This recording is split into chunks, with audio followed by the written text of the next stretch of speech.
नमस्कार सर्वांना, श्री स्वामी समर्थ। आज माझ्या पारायणाचा तिसरा दिवस आहे। तर पहिल्या आणि दुसऱ्या दिवशीच्या व्हिडिओला तुम्ही भरभरून प्रेम दिले, त्यामुळे तुम्हा सर्वांचे मनापासून धन्यवाद। एका ताईची कमेंट आली होती की संकल्प कसा घ्यायचा, त्यामुळे तो व्हिडिओ अपलोड केलेला आहे। तर त्यामुळे हा व्हिडिओ अपलोड होण्यासाठी थोडा वेळ झाला। तिसऱ्या दिवशीच्या पारायणाची सुरुवात खूप छान झाली, स्वामींच्या दर्शनाने झाली। प्रत्येक सुरुवात, प्रत्येक सकाळ माझी स्वामींच्या दर्शनाने होते। तर तुम्हीही कधीही उठला ना, तर सर्वात आधी स्वामींचं दर्शन घ्या।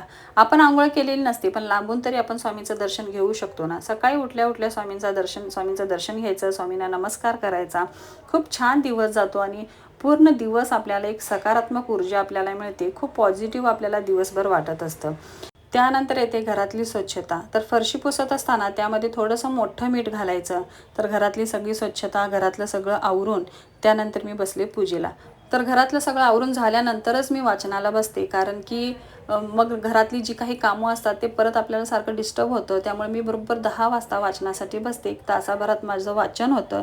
जर गुरुचरित्र असेल तरच मी लवकर बसते, कारण की वाचनासाठी खूप वेळ लागतो। नाहीतर स्वामीचरित्र पारायण आपलं तासाभरात होतं। तर आज मी नैवेद्यरूपी स्वामींना गोड दूध स्वामींना ठेवलं होतं। स्वामींना तुम्ही प्रेमाने काहीही ठेवा, खडी साखर जरी फक्त ठेवली तरी देखील स्वामींना चालते। घरामध्ये काहीतरी बनवून गोड ठेवायलाच पाहिजे असं काही नाही। आपल्या मनातला भाव खूप महत्त्वाचा असतो।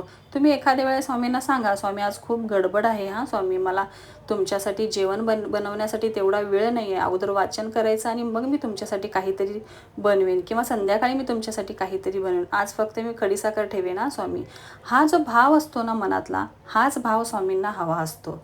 तर हे खडीसाखर खाऊन देखील स्वामींचं पोट भरेल, एवढ्या मनातला आपला भाव तळमळीने झाला पाहिजे।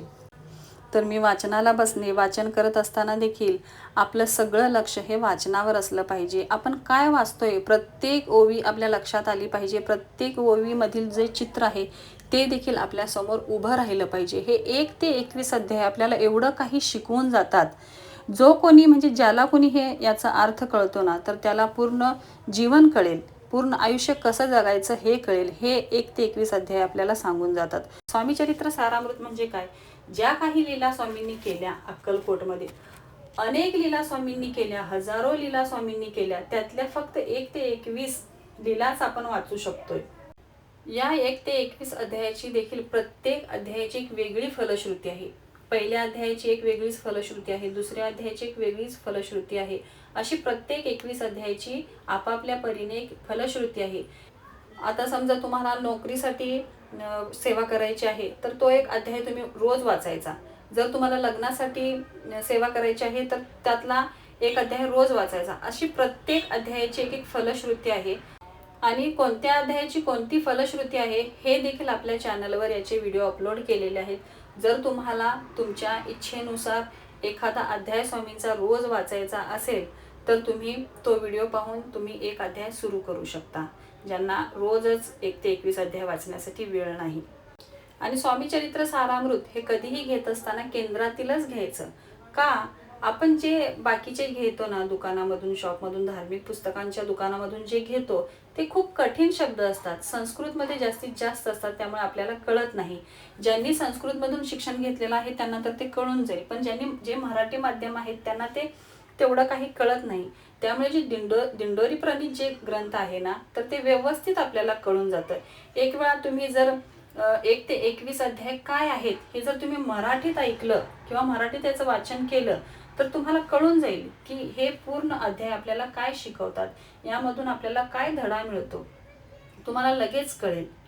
तर त्यामुळे 1 ते 21 अध्याय हे असंच आपण बसलोय आणि असंच वाचतोय असं करू नका। जे स्वामींचं चरित्र आपण वाचतोय ते आपण जगलं पाहिजे, अशा पद्धतीने ते वाचायचं। वाचनाला बसण्या अगोदर म्हणूनच मी म्हणते की आपलं जे काही आहे सगळं आवरून घ्यायचं आणि मग वाचनासाठी बसायचं। थोडा वेळ का होईना होऊ दे, पण सगळं आवरूनच मग वाचनासाठी बसायचं। मन शांत राहिलं पाहिजे वाचन करत असताना। त्यामुळे आधी काय करायचं, स्वामींचं स्तवन म्हणायचं, किंवा स्वामींची एक 2-3 माळ ओढा तुम्ही, श्री स्वामी समर्थ, श्री स्वामी समर्थ अशी तुम्ही 3 माळ ओढा किंवा स्वामी स्तवन वाचा। अगोदर तुमचं मन शांत करा आणि मग वाचनाला सुरुवात करा। पारायणाच्या तिसऱ्या दिवसाची सेवा देखील स्वामींनी खूप छान पद्धतीने करून घेतली। तर करता करिता हे सगळे स्वामीच आहेत, आपण फक्त निमित्त मात्र आहोत आणि जे काही आपण करतोय हे त्यांच्या इच्छेनेच आपण करत आहोत. कारण की स्वामींची सेवा करायलाच भाग्य लागतं आणि आपण तर त्यांचं पारायण करत आहोत म्हणजे आपण स्वामींच्या किती जवळ आहोत. आपले स्वामी किती लाड करतात, आपल्यावर किती त्यांची कृपादृष्टी आहे हे आपल्याला यातून कळून येतं. तर त्यामुळे जे काही आहे जीवनात त्याकडे दुर्लक्ष करा आणि स्वामींची सेवा करा. आहे त्यामध्ये समाधानी राहा आणि भरभरून स्वामींची सेवा करा. तर रात्री मला गोमातेने आज दर्शन दिलं, तर तुम्हीही तिचं दर्शन घ्या. आणि आजचा व्हिडिओ इथे थांबवते. आजचा व्हिडिओ तुम्हाला कसा वाटला नक्की कमेंट करा. श्री स्वामी